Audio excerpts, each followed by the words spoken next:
I was very, very upset. I was depressed because I had no insurance. Where I was working at the time had no insurance. I was not old enough to get Medicare and wasn't poor enough to get Medicaid. And I was just, that was constantly on my mind.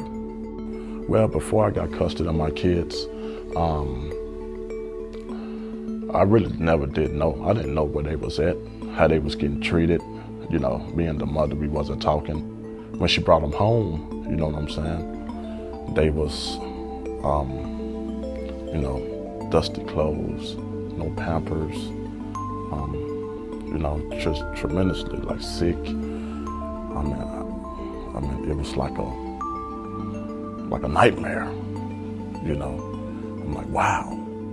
I thought that it wasn't no way possible that I could take care of them, you know.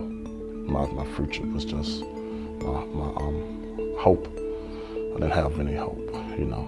As a parent, you don't know whether, if you have to work, you have to make sure your children are safe. And sometimes one outweighs the other because you can't leave work to take care of your children in the afternoon, but you don't want your children to be in a harmful situation.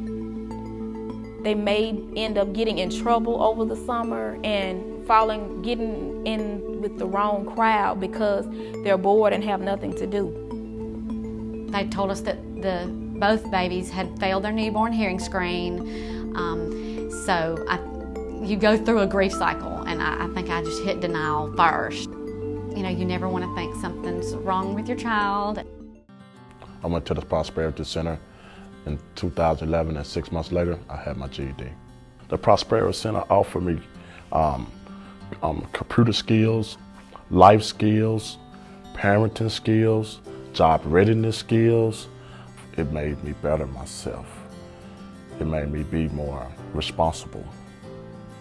It made me become the father that I really wanted to be. Okay, I have attended my first semester at Hinds Community College. To teach a deaf child to listen and talk, it's very expensive and it's very hard.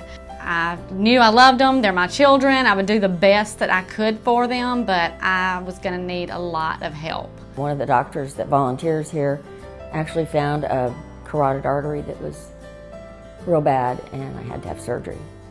Otherwise, I may not be sitting here telling you my story. If this place was not here, I believe the children in this community would actually be lost. And just knowing that they're in a safe place and not going home alone, not getting into trouble, they're being supervised and able to take a load off of a parent's mind.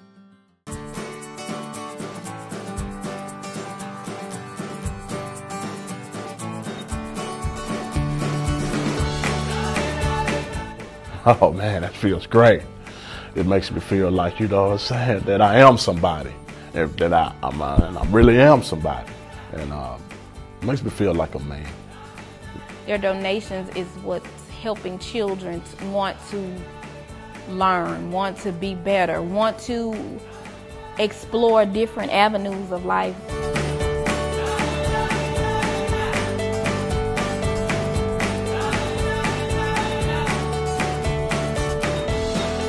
Yes, life now, yes, is very, very loud, very active. Without United Way, they never would have reached their full potential.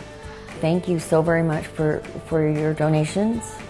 If it weren't for your donations, there would be, there wouldn't be help for people like me.